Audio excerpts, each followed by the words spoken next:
Hi, everybody. Welcome to Cafe. I'm Clarence Reynolds. And I'm Crystal Candy. It's great to be back with you to share all the fun and exciting events that are happening around town this week. But first, we're going to start with Amy Sweezy, who is at the Orlando Science Center. Hey, Amy.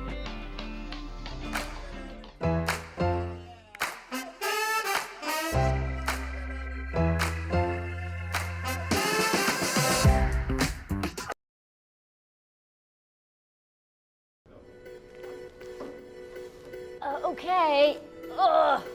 I'm in the kinetic zone at the Orlando Science Center. And yes, these are the pulley chairs. Ugh, bet you can't guess why. I'm trying to lift myself up here. Ugh. I don't know if I can make it to the top. Hey, Jeff, how are you doing down there? Yeah, it's not happening. Science is not my friend today. All right, Jeff, well, how about you show me something else in the kinetic zone? That sounds like a great idea. All right, I'll be right down. All right, this is literally science in motion, Jeff. Tell me more about the kinetic zone. Kinetic zone is all about physics, it's about engineering, it's about kinetic energy.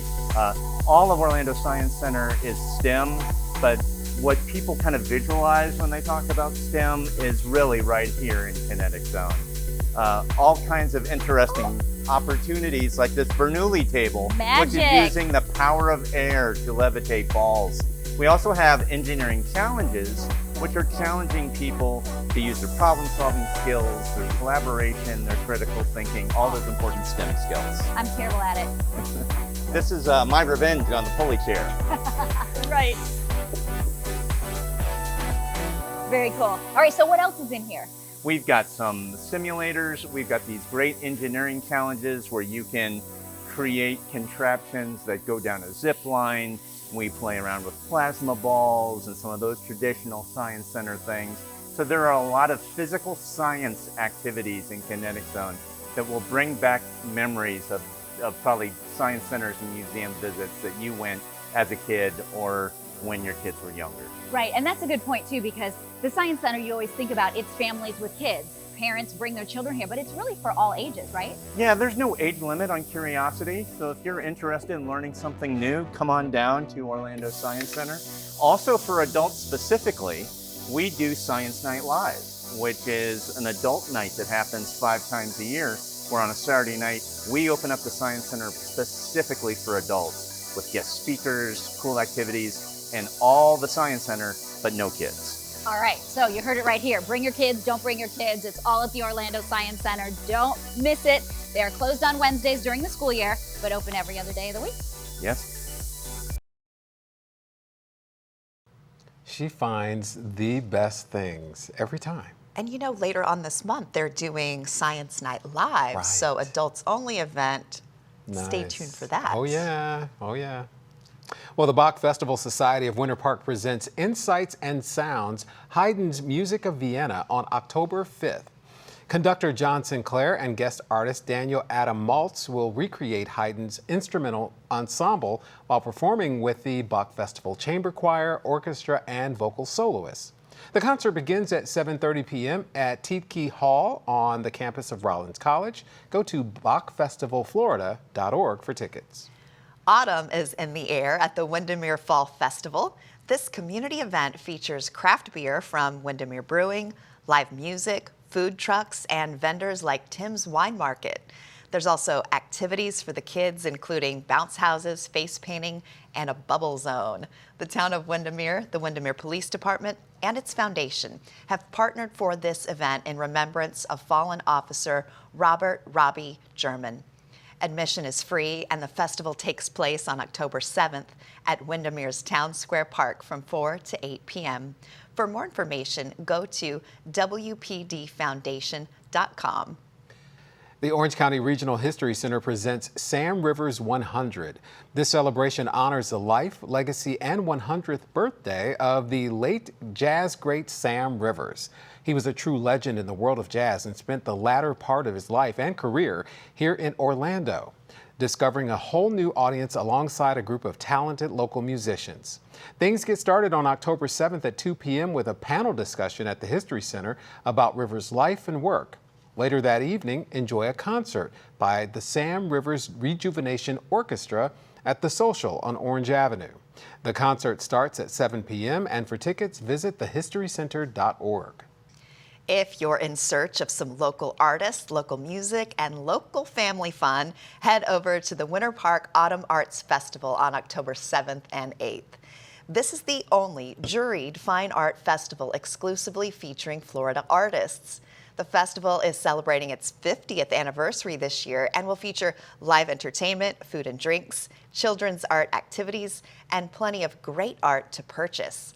All activities take place at Central Park from 9 a.m. to 5 each day. There's more information at winterpark.org.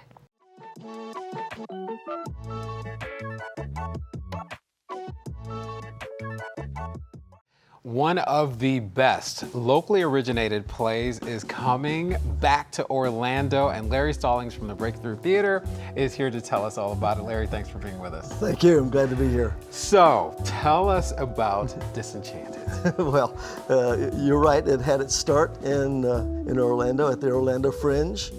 And I didn't get to see it, but I heard wonderful things about it and was very surprised when I heard that he had expanded it and it was playing off Broadway. What? Our little play? I feel like I own it, even though I've not seen it. And had heard wonderful things about it at Fringe. And then when it played off Broadway, there were great reviews, and so I was so happy that it was doing well. I still haven't seen a version of it. I think you have. I have, actually. So tell us about the story, the plot, the theme. Well, it's more the theme. Yeah, you may know more about this than I do because I've not even seen any of the rehearsals yet. I'm on the board of Breakthrough, and sometimes I'll see some of the, I'll be in some of the shows, or I will sit in some of the rehearsals. But I've not seen this show.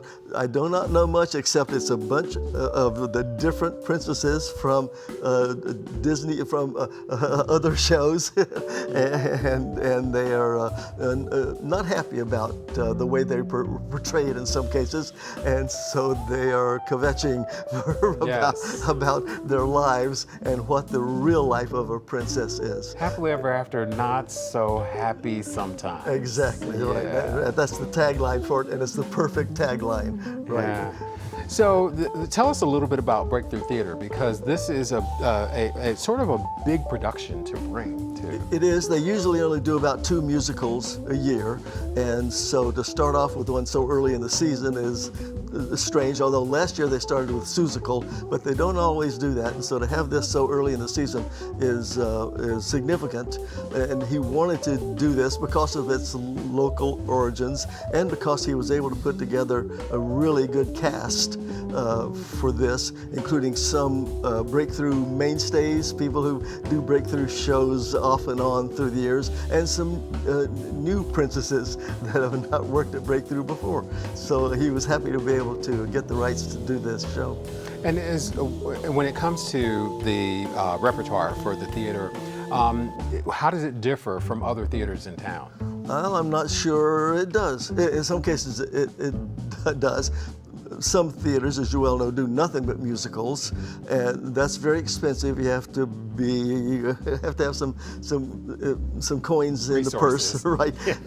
But Breakthrough is a small. It only seats 50 to 60 people generally, so they can't afford the rights for the really big musicals. At least not a lot of them. So that's why they only do 2. The rest is filled out with cabaret shows because our audiences do like music, so we'll have cabaret shows based on composers who were born in a particular month and have a whole lot of songs from those composers, or who were born in a particular month. That's called the birthday shows. We have a September birthday show in October and November every month, and that's fun. And so he likes to do those kind of shows, or some shows that have music in them that aren't necessarily musicals. And don't require an orchestra. That's right. Later in the season, he'll be doing a tribute to Hee Haw, the TV show Hee Haw, which They're again very Minnie strange for Pearl. very strange for Breakthrough. Not their kind of show generally, but you never know what people want. And as soon as he announced that, people went crazy. Oh, yeah, and actors too, who want to be in it, and audiences that said, "Oh, wow, what a great idea!" And that should be fun. It'll be same kind of skits and corny humor that was on Hee Haw. Well, I think that's one of the things that probably sets Breakthrough apart because, it's fun theater for sure. It is, As we're it looking is. now. But also having the cabarets, there's so much local talent, so much in Central Florida. Right. Where you can have cabarets and people are really good singers, really good performers. Right, exactly. And this gives them a place to try out songs they wouldn't normally get to sing, something that wouldn't normally be their kind of character. And so a belting song, for instance, when they usually sing softer. And so they love to do that. We get a lot of repeat artists. Yeah, do because it. we have a lot of corporate talent here, and they don't get a chance to really showcase their talents. That's right, So it's really exactly. nice. Yeah, it's the same idea. So anyway, we have those two facets, and then he does a lot of straight plays, dramas, a lot of comedies. There again, the audiences we have like comedies, and so there's a lot of comedies involved, and mysteries. He likes mysteries, and including radio type shows called Suspense that he'll do one a season usually, and so people can get the idea of an old-fashioned radio show Like with Woebegone, suspenseful. sort of. Yeah, right. And so, and those are nice. And then he does other mystery shows as well. So, yes, it's a complete gamut of activity going on at Breakthrough at any particular time. So when can people see Disenchanted? What are the dates? It opens September 22nd, runs for 3 weekends. And the weekends at Breakthrough are Friday, Saturday, Sunday, Monday, which is strange. That got started because so many of our actors then do other shows at other theaters, and they're acting on Friday, Saturday, and Sunday. So it was originally started as an artist night, so they could come see the show without missing it, and it's a discount night, so that's nice. So we have. So it'll run for 3 weekends. That's great. That's great. Well, thank you so much, Larry, for being with us and Thank telling you. us all about Breakthrough and Disenchanted. Thank you. Don't miss it. It is a wonderful play, a wonderful story. It's not for kids, Right, so not for kids, make sure. Which is also unusual for Yes. Breakthrough. Even though it's princesses, whole different thing. So thank you again, and Thank you, Terrence. go see Disenchanted. Mickey, Minnie, and your favorite Marvel superheroes are getting ready to throw a huge costume party, and you're invited. Disney Junior Live on Tour Costume Palooza will feature your favorite songs from hit Disney Junior series, as well as new original music. The party takes place on October 8th at 4 p.m. at the Walt Disney Theater inside Dr. Phillips Performing Arts Center. Go to drphillipscenter.org for tickets. The 29th annual South Asian Film Festival takes place on October 7th and 8th at the Enzian Theater in Maitland. This festival goes beyond Bollywood to showcase diverse images of the Indian subcontinent. Witness Indian culture and heritage through acclaimed independent films from across the globe. You'll find showtimes and tickets at enzian.org. Orlando Family Stage at the Orlando Repertory Theater presents TheaterWorks USA's The Magic School Bus Lost in the Solar System, now through October 8th. In this magical twist, the class gets lost on the way to the planetarium, and Mrs. Frizzle saves the day by blasting into outer space for an epic interplanetary field trip. There are both matinee and evening showtimes. Get information and tickets at orlandofamilystage.com. Run amok with your favorite Sanderson sisters from Hocus Pocus at Winnie's Rock Cauldron Cabaret, presented by Orlando Fringe.